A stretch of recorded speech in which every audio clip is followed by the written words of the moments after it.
Roomee boqonnaa 12 lakkoofsa 12.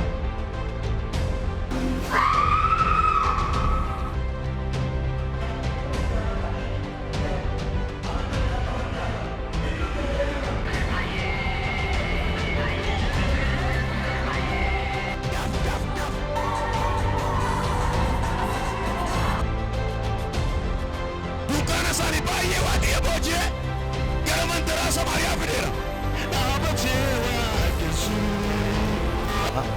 Coba, lagi baka aku mah so gede Eropa sana tibu, mata dia mah, coba dia mah.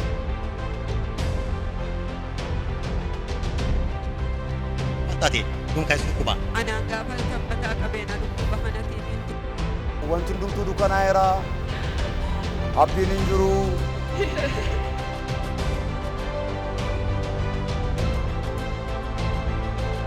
Mana isaa keessa taa'ee ooluu dadhabu, inni kaan mana isaa keessatti gaafa du'u, mana keenyatti garuu lubbuun baay'ee bakka.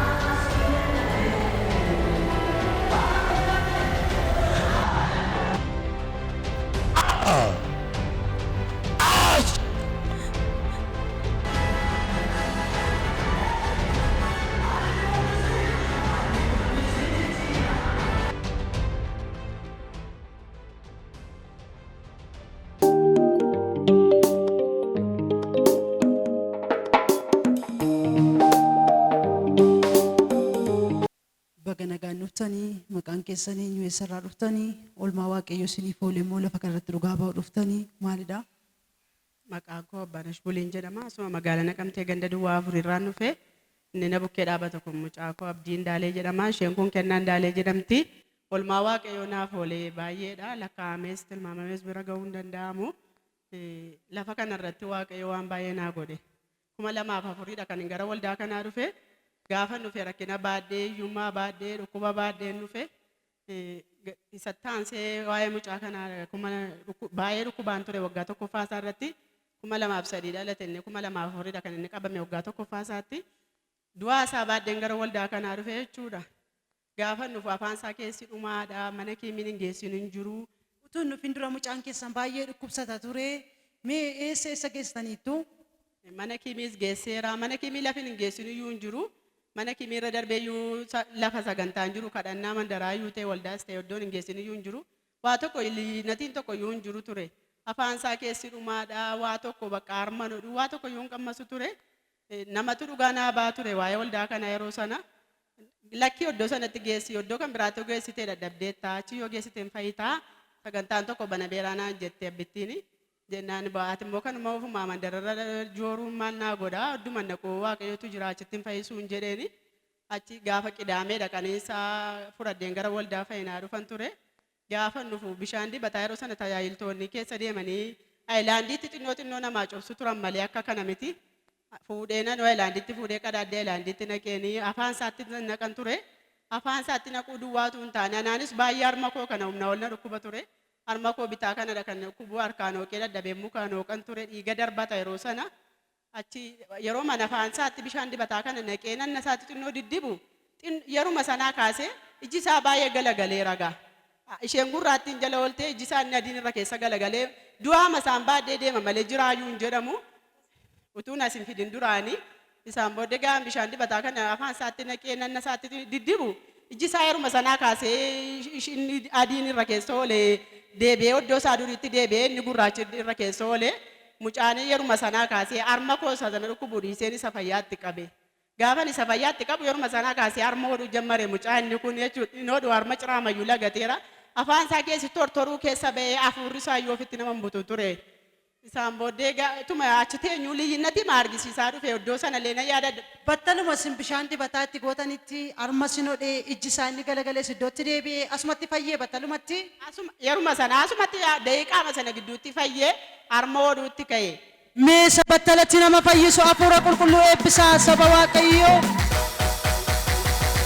Isaan booddee yeruma sana harma hodhuutti ka'ee yeruma sana itti fufee deddeebi'uutti ka'eenis ittaansee qidaameedha kan fidee dhufe sanbata isaas fidaddeen dhufe.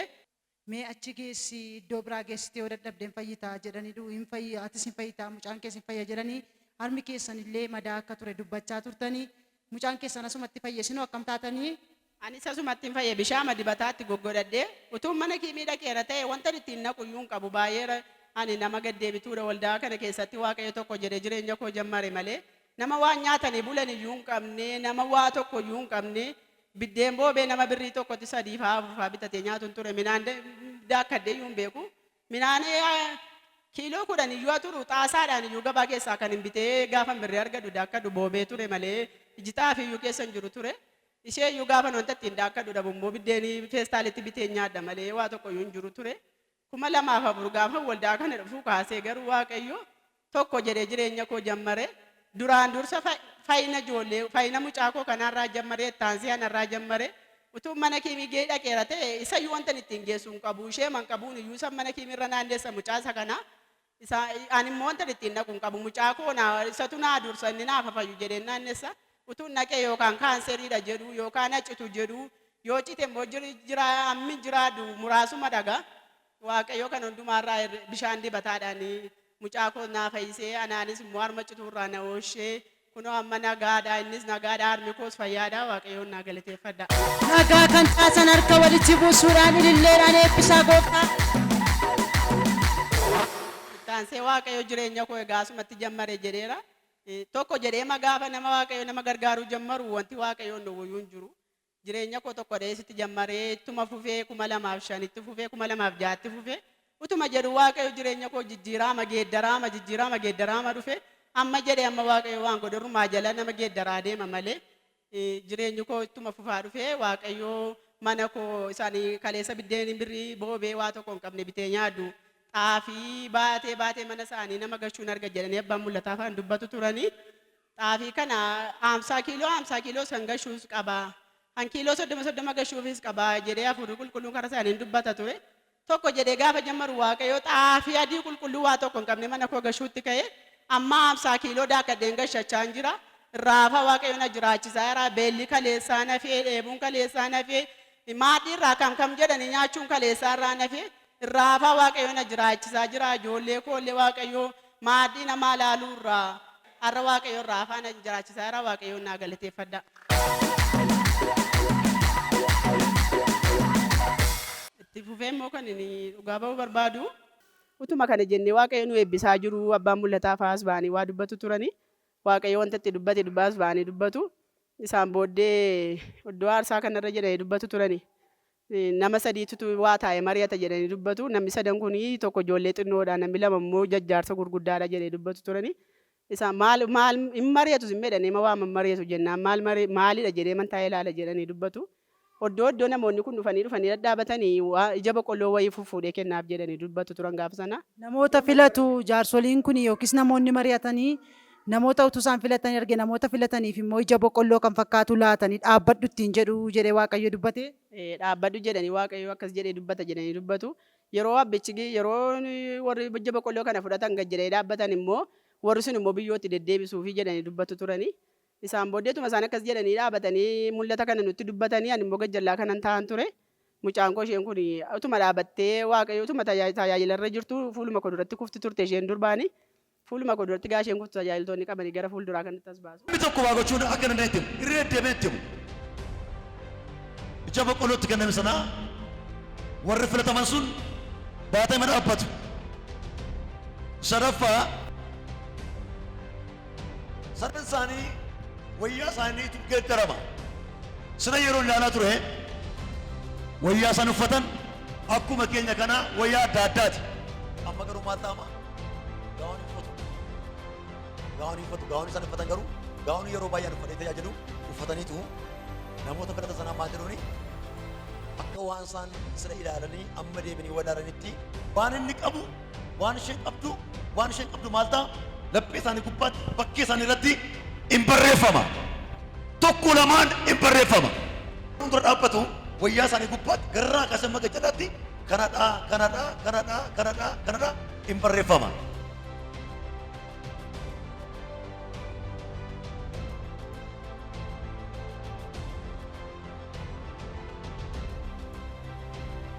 Maal taate amala akkasiin qabdu haroo maratta gartee. Ammoo mana argaa isuma too dhaabattu kuftu. Ufin beektu? Beektu. Ol kaasaa.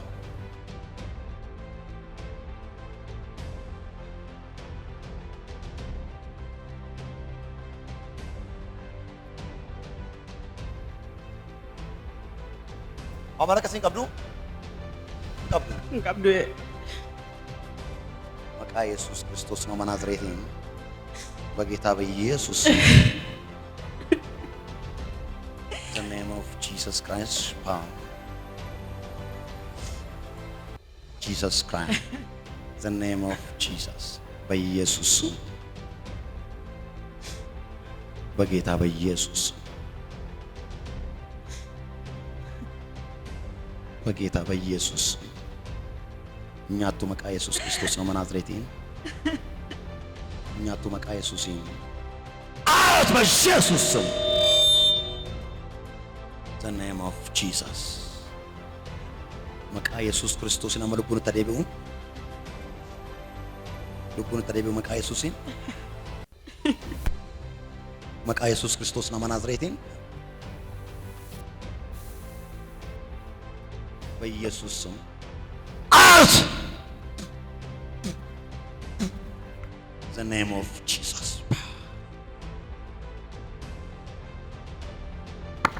በጌታ በኢየሱስ ስም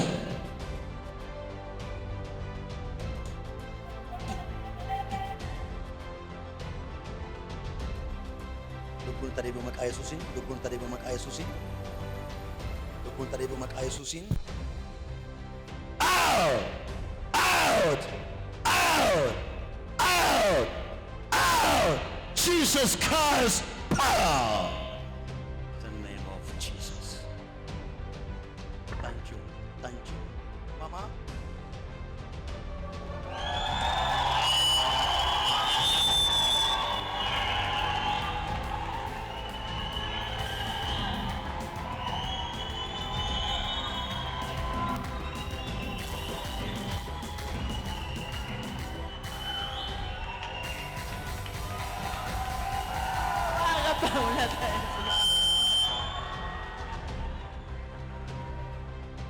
matate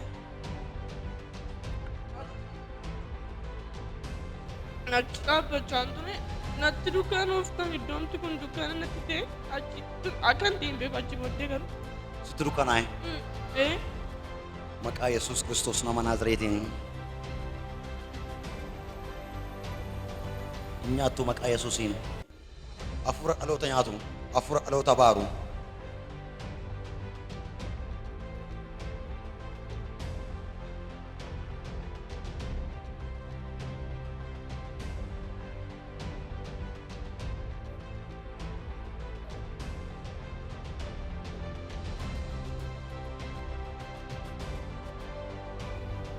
Achi iddoon taa'u fuuldura koo dhaabbachaa turte. Anuma biratti kuftee. ሱን በረት ኩፍቴ ሲኛቱ maal jedhaa ture waaqayyo amma inni daa'imni suni maal jedhe waaqayyo inni guddaanis inni daa'imnis eenyudha lubbuun agartanii hojii waaqayyo maal jedhe waaqayyo warra daa'ima sanas lubbuun maal godhuun qaba maal korratti baadhu maal korratti baadhu isa dhufu hundumaa kana nooshuu agartanii waaqayyo dubbatamaa jirudha waaqayyo yeroo sana dubbachaa ture an dooktarii isiniin jedha du'a gar malee isinirra dabarsa du'a karaa malee isinirra dabarsa jedheetuma waaqayyo karaa abbaa mul'ataa dubbatu hunduma anuma fuuldura dhaabachaa jirti anuma fuulduratti kufti gaafa na fuulduratti kuftu tajaajiltoonni qabanii as baasu turani isaan booddee gaafa as baasanii isheen bakka du'aadha malee waa tokko iyyuu hin jirtu hafuurri ishee keessa iyyuu hin jiru diriirteetti anoo deebi'eemanii achuma iddooma koon ta'an ture abbaa mul'ataa fa'aa fakkeenya fudhatanii waa dubbachaa turan gaafa sana isaan booddee amma fakkeenya fixaniitti achuma iddoo kana ciisaa turte lafa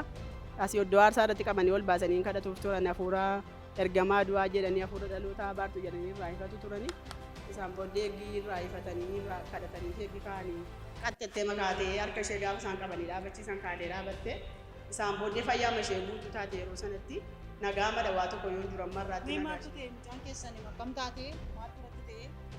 yeroo sana utuma asii waaqayyo dubbachaa jiru hunduma bonnaa taa'u fuula koo duratti kufti wallaaltee ma kufte waa tokko hafuurriyyuu keessa hin jiru deeqama sanatti diilallaa'e namni ishee iyyuu sekeelliyyuu hin turre ammuma kuftee nan ammoo gara fuulduraa kanatti abbaasanii utuma as baasaa jiran namni ishee bakka iddoomti qaban iyyuu hin jiru quncee mataate abbaan mul'ataa fa'aa iddoo kanatti dubbachaa jiru ergaa as ba'anii mul'ata waaqayyo dubbachaa jiru utuma isaan dubbachaa jiranii ammas tasuma ciiftee turte iddoo aarsaa kana lafarra abbaan mul'ataa iddoo aarsaa kana irratti ol baasanii hafuura dhalootaa baartuu jedhanii kadhatanii hafuura du'aa hafuura dhalootaa jedhanii irraa ifatanii isaan booddee gisheen fayyitee waaqayyoo hafuuratti deebisee immaa koo jedhanii waamanii yennaan isheen kaatee hunduma aarsaa kanarraa dhaabattee Mucaa baatanii as baasantu yeroo isaan kadhatanii fi maqaa ishee maamaadhanii waama mucaan ol kaatee dhaabatte. Yeruma sana kaatee dhaabatte deeqama sana harkarra kaa'anii irraa ifatanii kadhataniifitti maamaa koo jedhanii ofitti qabanii bobaa isaanii jala kaa'atanii yeroo isaan ol kaasanii kaatee ma dhaabatte. Isa du'a jireenyatti jijjiiru waaqayyo hin kabajama.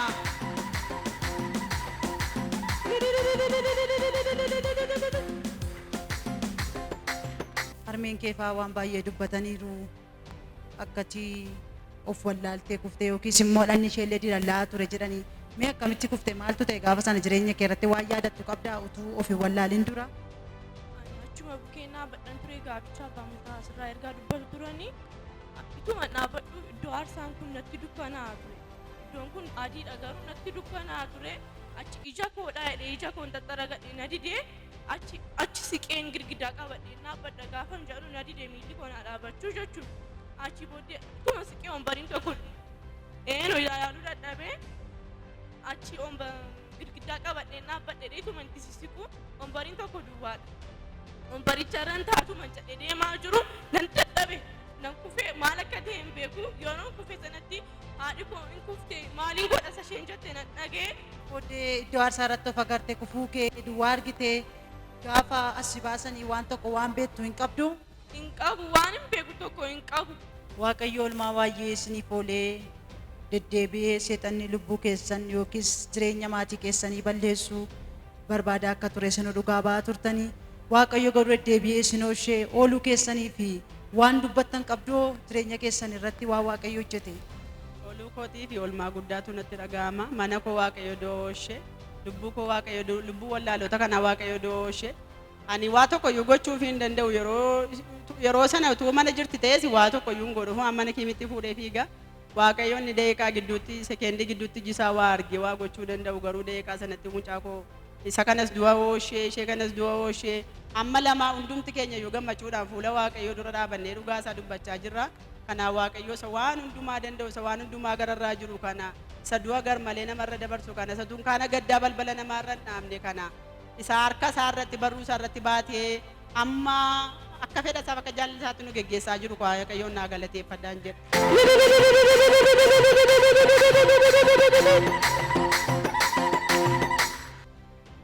Kennaa qabattanii jirtu maalidha hiiki kennaa kanaa? Maaliif kennaa kana qabattanii as dhaabbattanii? Kennaa kana bishaan dibataadhaan majammaraa makaaseen ittiin fayyanii waaqayyoo kara bishaan dibataa kana oolmaa baay'ee naa godhe. Waan inni naan godhin iyyuu hin jiru mana koo keessatti waan guddaa hojjete jireenya koo irratti waan guddaa hojjete iddoo hojii koo irratti waan guddaa naa godha yoon baye galu suma duwwaa nama na yaa waaqayyo jedheen ba'anii abdiin koo yeroo hundaa sumarra jira. Bishaan dibataa kana kanaaniin fayye kanaaf abbaa mul'ata. Humna fayyisuu waaqayyoo sarra jiru bishaan dibataa nan fayye kanaaf kennaa godheen qabadhee dhaabaddettanii waaqayyo asitti xurii keessaaf bakkeen irraa miicee kanaafan kennaa godheen laadha jedhanii kabajaa fi waaqayyooni.